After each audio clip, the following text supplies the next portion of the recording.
ಭಾರತೀಯ ಕ್ರೀಡಾ ಕ್ಷೇತ್ರವನ್ನ ಪುನರುಜ್ಜೀವನಗೊಳಿಸುವ ಮತ್ತು ಕ್ರೀಡೆಯ ಮೂಲಕ ನಾಗರಿಕರನ್ನ ಸಬಲೀಕರಣಗೊಳಿಸುವ ಉದ್ದೇಶದ ರಾಷ್ಟ್ರೀಯ ಕ್ರೀಡಾ ನೀತಿ 2025ಕ್ಕೆ ಕೇಂದ್ರ ಸಚಿವ ಸಂಪುಟ ಅನುಮೋದನೆ ನೀಡಿದೆ. ನವದೆಹಲಿಯಲ್ಲಿ ನಡೆದ ಪತ್ರಿಕಾಗೋಷ್ಠಿಯಲ್ಲಿ ಕೇಂದ್ರ ಸಚಿವ ಅಶ್ವಿನಿ ವೈಷ್ಣವ್ ಈ ವಿಷಯವನ್ನ ಪ್ರಕಟಿಸಿದ್ರು. 2001ರ ರಾಷ್ಟ್ರೀಯ ಕ್ರೀಡಾ ನೀತಿಯನ್ನ ರದ್ದುಗೊಳಿಸಿ ಹೊಸ ನೀತಿಯು ಭಾರತವನ್ನ ಜಾಗತಿಕ ಕ್ರೀಡಾ ಶಕ್ತಿ ಕೇಂದ್ರವಾಗಿ ಇರಿಸಲು ದೂರದೃಷ್ಟಿಯ ಮತ್ತು ಕಾರ್ಯತಂತ್ರದ ಮಾರ್ಗಸೂಚಿಯನ್ನ ರೂಪಿಸುತ್ತದೆ.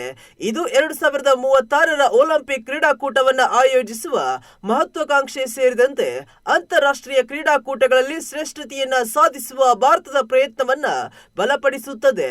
ಖೇಲೋ ಭಾರತ ನೀತಿ 2025ರ ಪ್ರಮುಖ ಲಕ್ಷಣವೇನೆಂದರೆ ಬ್ಲಾಕ್ ಮಟ್ಟದಿಂದ ರಾಷ್ಟ್ರೀಯ ಮಟ್ಟದವರೆಗೆ ಕ್ರೀಡಾ ಸಂಸ್ಕೃತಿಯನ್ನ ಬಲಪಡಿಸುವುದು, ಭಾರತೀಯ ಸಮಾಜದ ಚೌಕಟ್ಟಿನಲ್ಲಿ ಕ್ರೀಡೆಗಳನ್ನ ಆಳವಾಗಿ ಸಂಯೋಜಿಸುವುದು, ತಳಮಟ್ಟದಿಂದ ಪ್ರಾರಂಭಿಸಿ ಎಲ್ಲರಿಗೂ ಪ್ರವೇಶ ಮತ್ತು ಅವಕಾಶಗಳನ್ನು ಖಚಿತಪಡಿಸುವುದು ಇದರ ಉದ್ದೇಶವಾಗಿದೆ. ಕೇಂದ್ರ ಸಚಿವಾಲಯಗಳು, ನೀತಿ ಆಯೋಗ, ರಾಜ್ಯ ಸರ್ಕಾರಗಳು, ರಾಷ್ಟ್ರೀಯ ಕ್ರೀಡಾ ಫೆಡರೇಷನ್ಗಳು, ಕ್ರೀಡಾಪಟುಗಳು ಮತ್ತು ವಿಷಯ ತಜ್ಞರು ಭಾಗಿದಾರರ ಜೊತೆ ಸಮಾಲೋಚಿಸಿದ ನಂತರ ಕ್ರೀಡಾ ನೀತಿಯನ್ನ ರೂಪಿಸಲಾಗಿದೆ.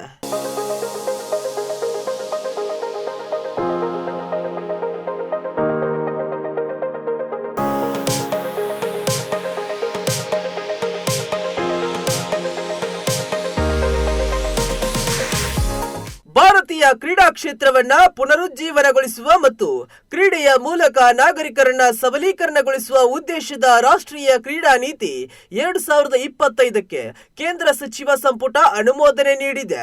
ನವದೆಹಲಿಯಲ್ಲಿ ನಡೆದ ಪತ್ರಿಕಾಗೋಷ್ಠಿಯಲ್ಲಿ ಕೇಂದ್ರ ಸಚಿವ ಅಶ್ವಿನಿ ವೈಷ್ಣವ್ ಈ ವಿಷಯವನ್ನ ಪ್ರಕಟಿಸಿದ್ರು.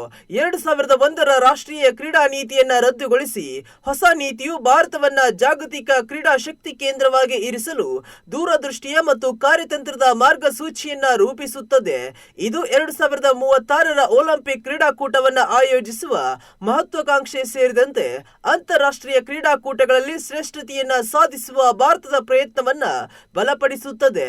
ಖೇಲೋ ಭಾರತ ನೀತಿ 2025ರ ಪ್ರಮುಖ ಲಕ್ಷಣವೇನೆಂದರೆ ಬ್ಲಾಕ್ ಮಟ್ಟದಿಂದ ರಾಷ್ಟ್ರೀಯ ಮಟ್ಟದವರೆಗೆ ಕ್ರೀಡಾ ಸಂಸ್ಕೃತಿಯನ್ನ ಬಲಪಡಿಸುವುದು, ಭಾರತೀಯ ಸಮಾಜದ ಚೌಕಟ್ಟಿನಲ್ಲಿ ಕ್ರೀಡೆಗಳನ್ನ ಆಳವಾಗಿ ಸಂಯೋಜಿಸುವುದು, ತಳಮಟ್ಟದಿಂದ ಪ್ರಾರಂಭಿಸಿ ಎಲ್ಲರಿಗೂ ಪ್ರವೇಶ ಮತ್ತು ಅವಕಾಶಗಳನ್ನು ಖಚಿತಪಡಿಸುವುದು ಇದರ ಉದ್ದೇಶವಾಗಿದೆ.